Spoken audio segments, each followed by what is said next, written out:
times because feel like they can only see like the undaughter.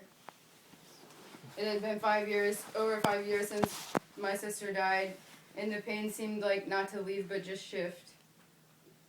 In the ambulance to the hospital when she was wrestling to keep her brain going, she told the paramedics, who later told my family, that she said, "I want to go home." It's been a long time since I've made plans for the evening, but I'm coming up with some good ideas. Oh.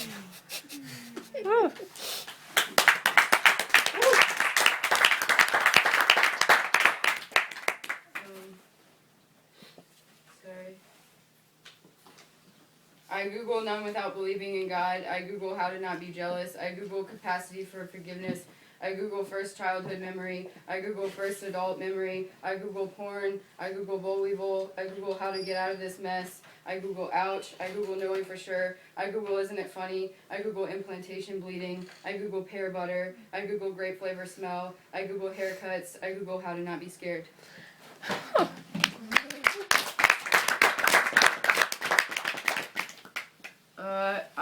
This is like old, and I read it last night, and someone was like, "Oh, you read my semen poem," and then you read a poem about semen, so I feel like I should read this poem that's about semen.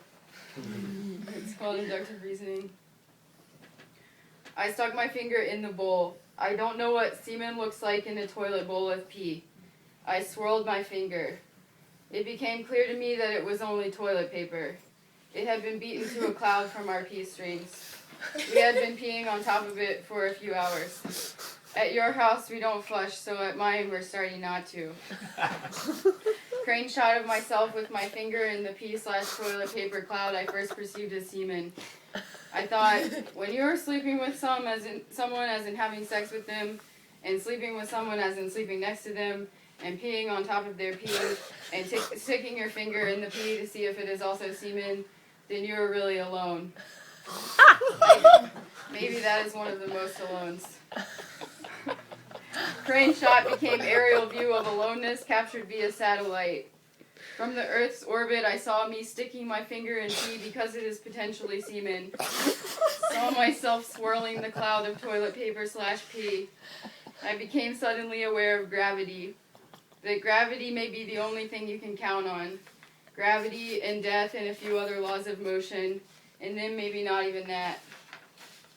So I went into the living room to read while they were sleeping. And the semen was not inside of me, and it wasn't in the toilet, but on a cardigan that belonged to my sister, so worn now, it doesn't even have buttonholes anymore.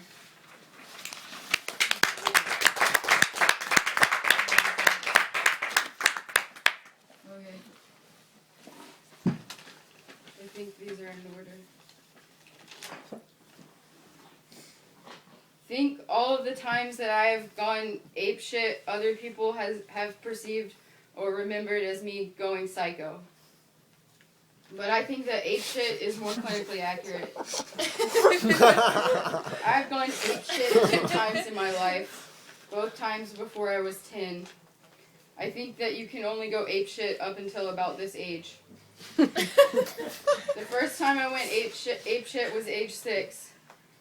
I went apeshit on a playground after Girl Scouts. I went to the playground with my sister, age 5, to get this doll she always had with her. It was the kind with the smooth head and arms and legs and the stuffed white body, and she didn't keep clothes on it. I remember the apeshit rushing through my blood as I saw the doll soaring through the air. 2 boys I perceived as way older, but were most likely 10 or 11, were punting it back and forth across the gravel playground. My sister was walking behind me, but I don't know what she looked or sounded like because I went apeshit. When you scream in such a way that your voice rattles your throat, then that is apeshit.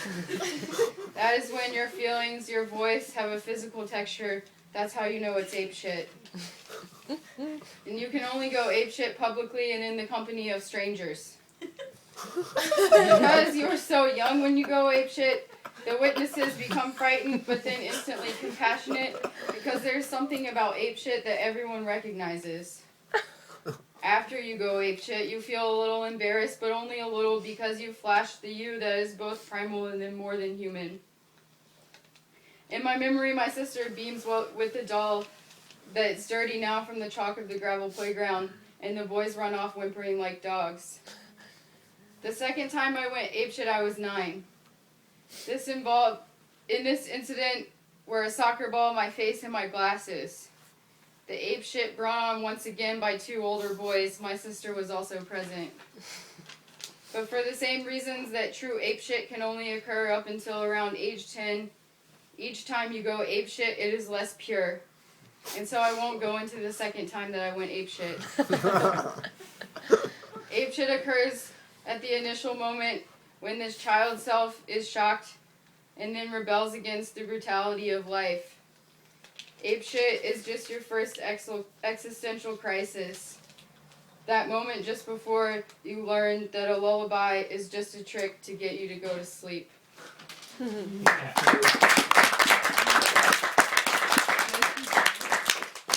Be done. I'll just do this moment. Okay. Yes. Sorry, I'm like fucking high as fuck, but I'm not. Just tired. Okay.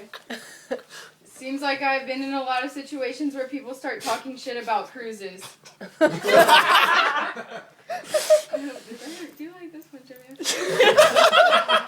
By a lot of situations, I mean a few, and by talking shit, I mean speaking in this condescending tone, suggesting that maybe it's for some people, but not for them, like they're just slightly above taking a cruise.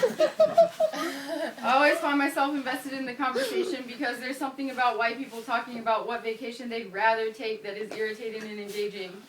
And so while I thought about the existential complications and implications of travel in general, David Foster Wallace footnote, I always find myself defending the cruise. I've had some experience with cruises because I come from a family that is not above taking one, a family that will take pretty much any vacation they can get. So maybe these people will start off by saying that they just don't see the point.